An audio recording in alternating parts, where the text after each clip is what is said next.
Most people picture John D. Rockefeller as an oil man from birth, someone raised around drilling fields and fortunes buried beneath the ground. But that image is misleading. Rockefeller did not come from an oil dynasty, and nothing in his childhood suggested that he would dominate the industry. He also discovered the power of scale. Saving 1 cent on a single shipment meant almost nothing. Saving 1 cent on thousands of shipments created capital that could be reinvested, used to lower prices, or preserved, while weaker competitors struggled through periods of falling demand. Rockefeller had practiced charitable giving since his youth, often connecting wealth with religious duty. But as his fortune expanded, small donations were no longer enough. He began supporting institutions capable of operating on a national and eventually international scale. His money helped strengthen education, medical research, public health, and scientific investigation. Institutions connected to Rockefeller funding supported universities, laboratories, disease prevention campaigns, and professional systems designed to continue working long after any single donation had been spent. Supporters saw this as disciplined philanthropy. Rockefeller did not simply hand out money to relieve immediate suffering. He tried to create organizations that could study causes, measure results, and attack social problems through research, administration, and long-term planning. Critics saw another purpose.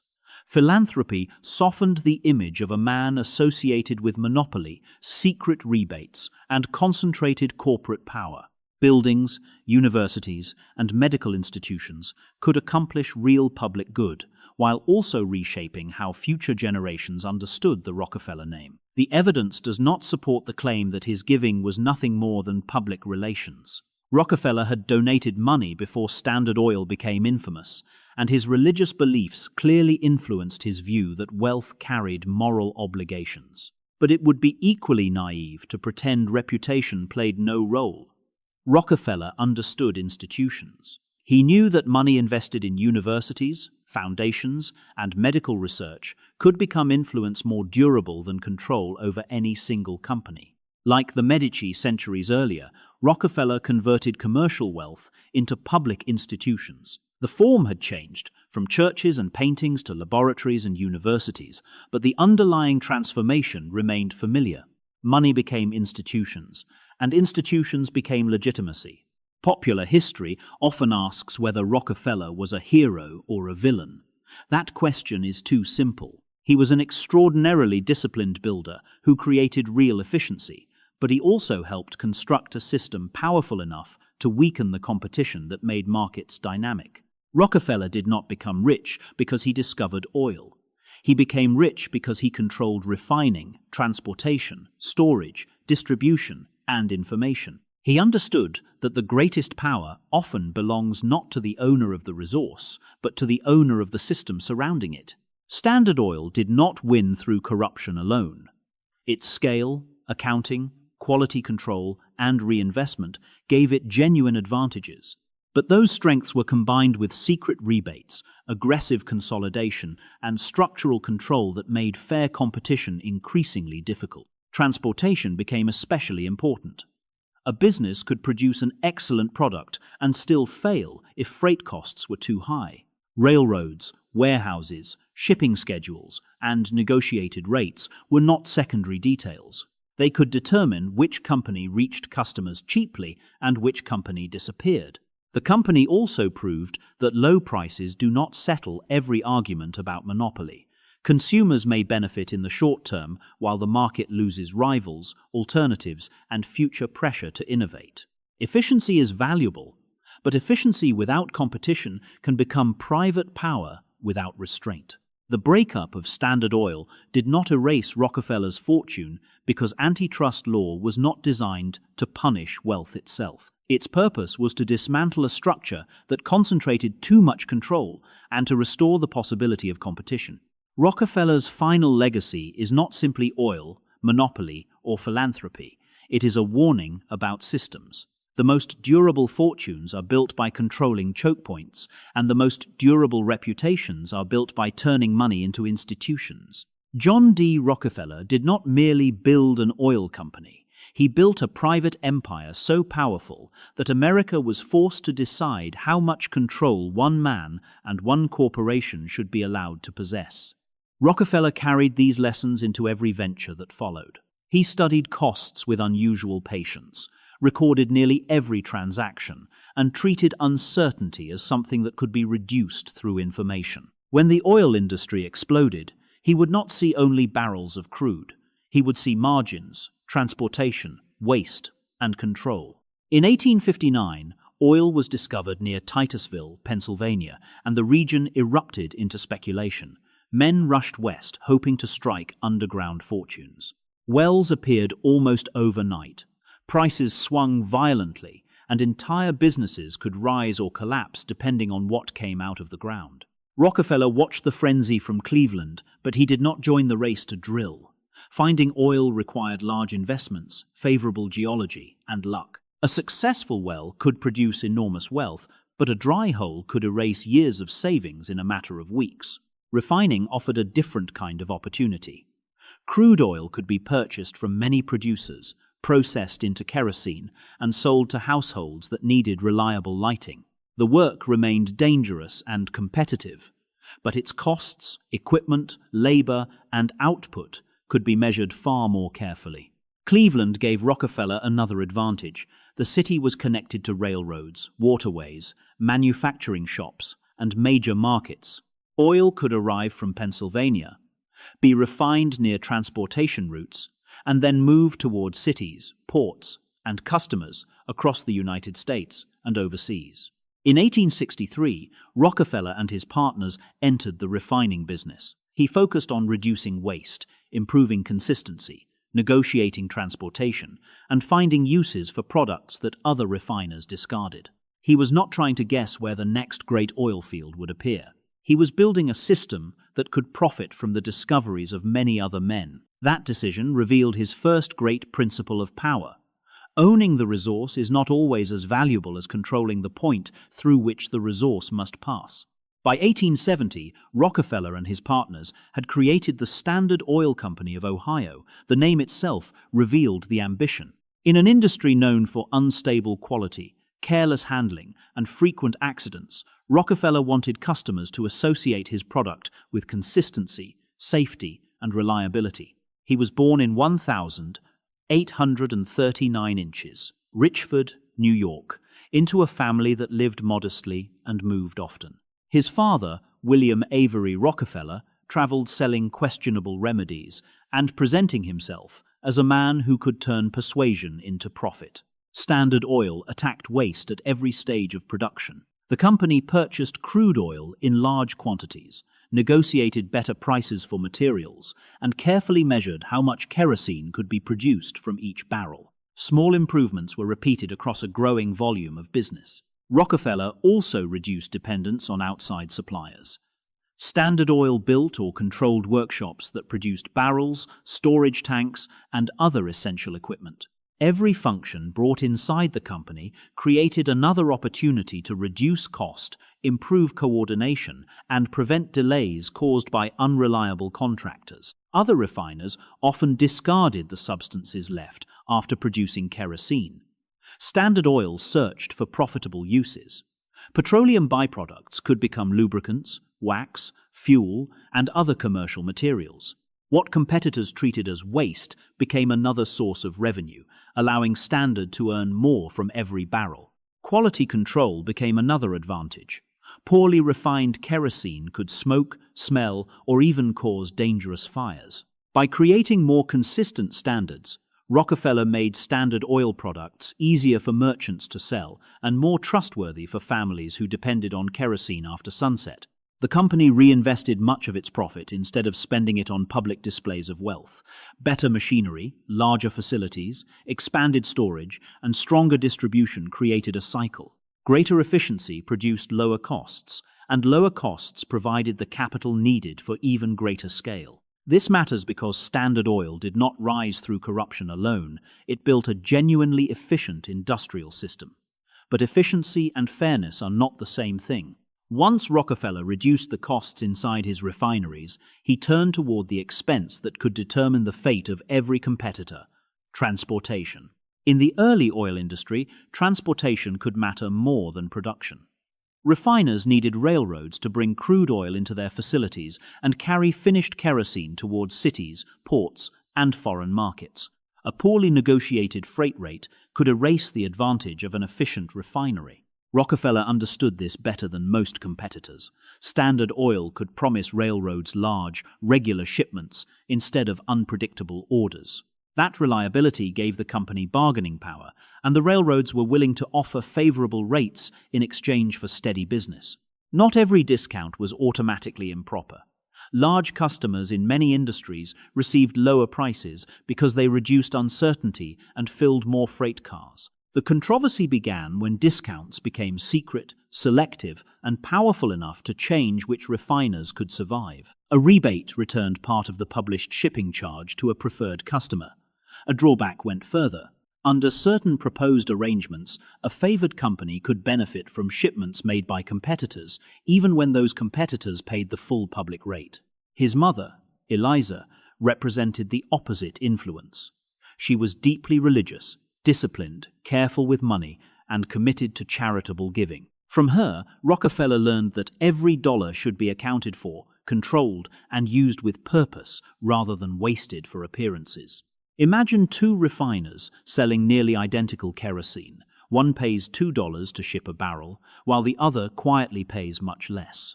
The favored company can lower prices, preserve its profit, and survive longer during a price war without becoming more efficient inside the refinery. This advantage could make weaker firms appear badly managed, even when transportation was the real difference.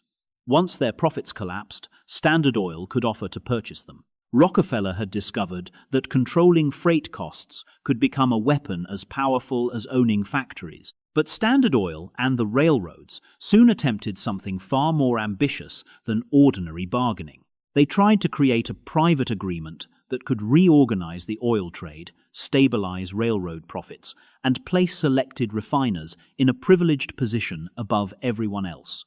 In late 1871, railroad executives and several major refiners supported a plan known as the South Improvement Company. Its public purpose was to end destructive freight competition, stabilize shipping rates, and bring order to an oil industry that had become chaotic and unpredictable. The railroads wanted reliable traffic and stronger profits. Large refiners wanted protection from sudden rate changes. In theory, the agreement promised efficiency. In practice, it created a private system that gave selected companies advantages unavailable to smaller independent producers and refiners. Under the proposed arrangement, railroads would publish higher shipping rates, then return part of those charges to participating refiners through rebates.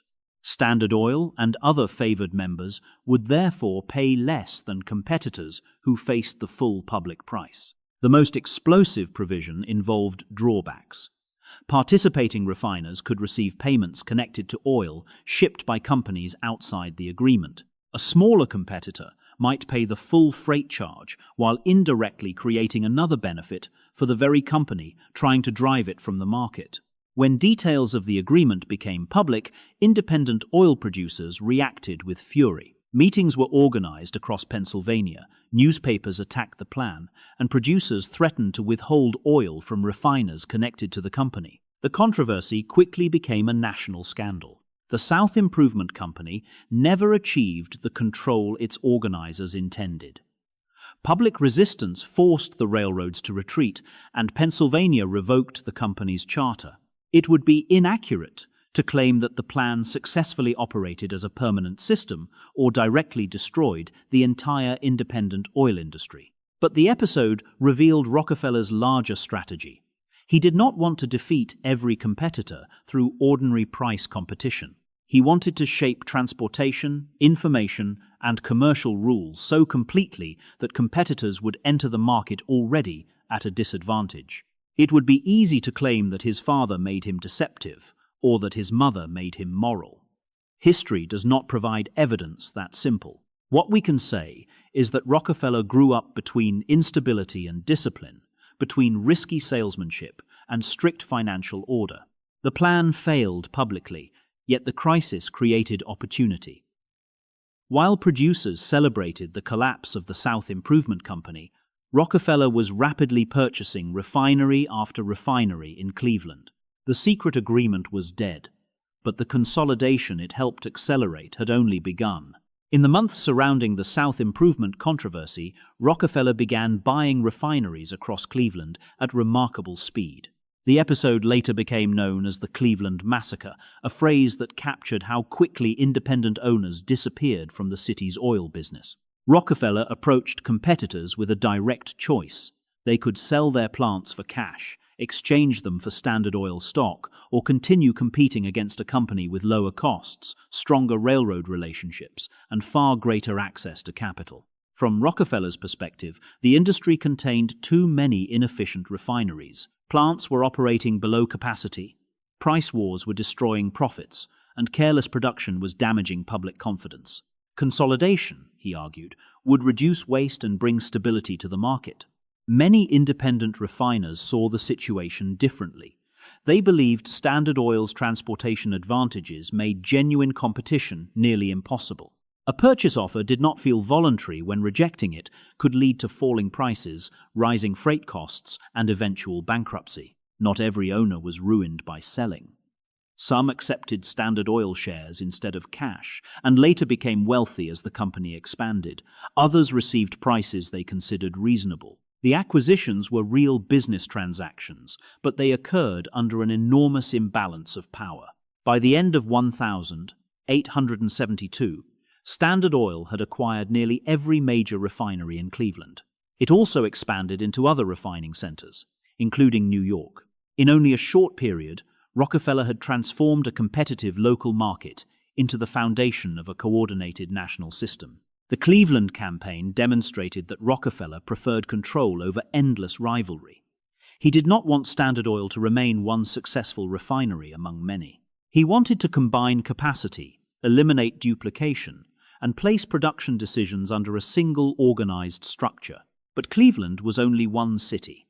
To dominate the American oil industry, Rockefeller needed control far beyond refinery walls. He needed pipelines, storage facilities, railroad cars, warehouses, and distribution networks.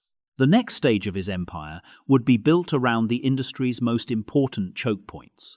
After consolidating Cleveland, Standard Oil moved beyond refining. Rockefeller understood that owning factories was not enough. A competitor could still challenge him by securing cheaper transportation, controlling storage, or reaching customers through a stronger distribution network. That contrast may explain his lifelong obsession with control. He recorded expenses, studied prices, avoided unnecessary display, and treated business decisions as problems of calculation. He was not fascinated by oil itself. He was fascinated by systems that could reduce uncertainty. Standard Oil therefore expanded horizontally and vertically at the same time. Horizontal integration meant buying competing refineries. Vertical integration meant controlling different stages of the same supply chain, from purchasing crude oil to storing, transporting, refining, and selling finished products. The company invested in pipelines that carried oil directly from producing regions. It acquired tank cars, storage terminals, warehouses, barrel factories, and export facilities. Each new asset reduced dependence on outside firms and gave Standard greater control over timing, cost, and supply.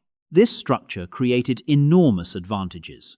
Standard Oil could move crude more cheaply, keep refineries supplied, respond quickly to shortages, and distribute kerosene across large territories. Smaller companies often had to negotiate separately with railroads, pipeline operators, storage owners, and wholesalers. Rockefeller was not simply selling a better product. He was building an operating system for the oil industry. The more parts of the system Standard controlled, the harder it became for competitors to survive without passing through infrastructure influenced by Standard Oil. Government investigators later accused the company of using pipeline control, railroad preferences, local price cuts, and apparently independent businesses to protect its market position. Not every allegation described every market, but together they revealed how deeply Standard Oil had entered the industry's commercial structure. The strategy was powerful because it did not rely on one weapon. If a rival found cheaper crude, Standard could compete through transportation. If a rival improved refining, Standard could answer through distribution, storage, pricing, or access to capital. But this growing network created a legal problem. Standard Oil controlled companies across many states, each governed by different corporate laws. Rockefeller needed a structure that could coordinate the entire empire while preserving separate legal identities. The solution would become one of the most famous business arrangements in American history, the Standard Oil Trust. By 1882, Standard Oil had become too large and geographically scattered to manage through ordinary corporate arrangements. Its operations stretched across multiple states, each with different laws limiting how one company could own or control businesses located elsewhere. Rockefeller and his associates responded by creating the Standard Oil Trust. Shareholders in dozens of separate companies transferred their shares to a small group of trustees. In return, they received trust certificates representing their economic interest in the entire organization. The trustees gained the power to coordinate decisions across the network. They could direct investment, assign production, close inefficient facilities, divide markets, and move capital where it was most useful. Legally, separate companies now functioned as parts of one centrally managed system. The quality that would build Standard Oil did not first appear beside a drilling rig. It appeared in Cleveland, inside ledgers filled with freight charges, invoices, debts, and margins. Before Rockefeller learned how to control an industry, he learned how to account for every cent. This arrangement gave Standard Oil something more valuable than simple ownership.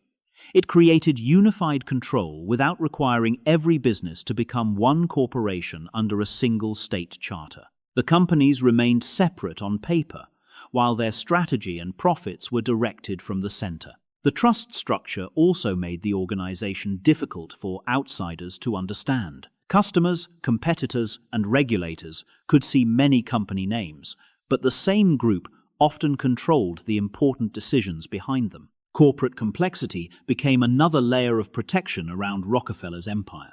Standard Oil did not invent the concept of trustees managing property, but its scale made the trust one of the defining symbols of the Gilded Age. Soon, Americans began using the word trust to describe powerful combinations that appeared capable of controlling entire industries. When Ohio courts later challenged the structure, Standard Oil reorganized again. Control eventually shifted toward a holding company based in New Jersey, where corporate law allowed one company to own shares in others. Rockefeller had solved the legal problem of coordinating a national empire, but the solution created a deeper political question. Could a private organization become so efficient, so complex, and so powerful that ordinary competition no longer had room to survive? Standard Oil created a difficult problem for the American public. The company made kerosene cheaper, more consistent, and more widely available. At the same time, its growing control over transportation, refining, storage, and distribution made meaningful competition increasingly difficult. Supporters pointed to efficiency. Standard Oil operated larger facilities, wasted less crude, improved product quality, and distributed fuel across vast distances. Those achievements were real. The company helped transform petroleum from a chaotic regional business into a coordinated national industry. Critics focused on how that efficiency was protected. Standard Oil benefited from secret rebates, controlled important pipelines, acquired competitors, and sometimes reduced prices aggressively in local markets where independent refiners still survived. Low prices complicated the argument. Consumers often benefited from cheaper kerosene, especially families who depended on it for lighting. If prices were falling, many Americans wondered why the government should interfere with a company that appeared to be serving customers well. But price was only one measure of market health. A company could lower prices because it was genuinely efficient. It could also lower prices temporarily in one region, absorb short-term losses, eliminate a rival, and later regain control once competition disappeared. In 1855, 16-year-old John D. Rockefeller completed a short course in bookkeeping at Folsom Mercantile College in Cleveland. He was not studying chemistry, geology, or engineering. He was learning how businesses recorded money, tracked obligations, and measured whether a transaction actually produced a profit. This created the central paradox of Standard Oil. The same scale that reduced costs also gave the company enough power to shape the conditions under which others competed. Efficiency became both a productive advantage and a defensive barrier. Government investigators later described a system involving railroad preferences, pipeline control, regional price cutting, and businesses that appeared independent while remaining connected to Standard Oil. These practices did not operate identically in every market, but together they strengthened the company's dominance. The lesson is uncomfortable but important. A company can create real value and still weaken the competitive process that produced innovation in the first place. Cheap products today do not automatically guarantee a healthy market tomorrow. That contradiction would soon become impossible to ignore. A journalist named Tarbell began tracing the hidden agreements, personal decisions, and corporate structures behind Standard Oil. She would turn an empire built through secrecy into a national public trial. Tarbell understood Standard Oil from a deeply personal distance. She grew up in Pennsylvania's oil region, where her father worked in the industry and witnessed the disruption surrounding the South Improvement Company. For Tarbell, Rockefeller's empire was not an abstract business story. It had affected families she knew. But she did not begin with a simple revenge campaign. Tarbell spent years studying corporate records, court documents, newspaper archives, and testimony from people who had dealt directly with Standard Oil. She wanted to reconstruct how the company had actually gained power. Her investigation appeared as a 19-part series in McClure's magazine. Instead of attacking Rockefeller with slogans, she explained the machinery behind the empire. She traced railroad rebates, acquisitions, secret agreements, and the relationships that allowed Standard Oil to expand while appearing fragmented. Tarbell's greatest weapon was clarity. Rockefeller had built power through complexity, private contracts, and companies hidden behind other companies. Tarbell translated that structure into names, dates, decisions, and consequences that ordinary readers could understand. She also focused intensely on Rockefeller himself. She described his calm manner, disciplined habits, religious language, and refusal to acknowledge the human cost of his methods. Her portrait helped transform him from a distant businessman into the public face of corporate monopoly. The series reached readers during the Progressive Era, when Americans were already questioning trusts, political corruption, unsafe working conditions, and concentrated wealth. Tarbell did not create that movement by herself, but her reporting gave it one of its clearest examples. After weeks of searching for work, Rockefeller found a position at Hewitt and Tuttle, a commission merchant dealing in grain, produce, and transportation. He began as an assistant bookkeeper, examining invoices, freight charges, customer accounts, and the daily movement of goods through a growing commercial city. It would be inaccurate to say that Tarbell alone destroyed Standard Oil. Courts, lawmakers, investigators, and years of legal conflict were still required. But she changed the public environment in which those institutions operated. Rockefeller had spent decades controlling how oil moved through the country. Tarbell changed how information moved through the public. Once Americans could see the structure behind Standard Oil, the company could no longer depend on silence and complexity as protection. The empire had survived competitors, price wars, and failed political attacks. Its next opponent would be far more dangerous because it possessed something private businesses did not control: the legal power of the federal government. In 1890, Congress passed the Sherman Antitrust Act, the first major federal law aimed at combinations that restrained trade or attempted to monopolize markets. But passing the law was far easier than deciding how it should be enforced against corporations as large and complex as Standard Oil. The federal government still had limited experience regulating national business empires. Standard Oil operated through many companies across multiple states, and its lawyers could argue that ordinary consolidation, price competition, and corporate ownership were not automatically illegal.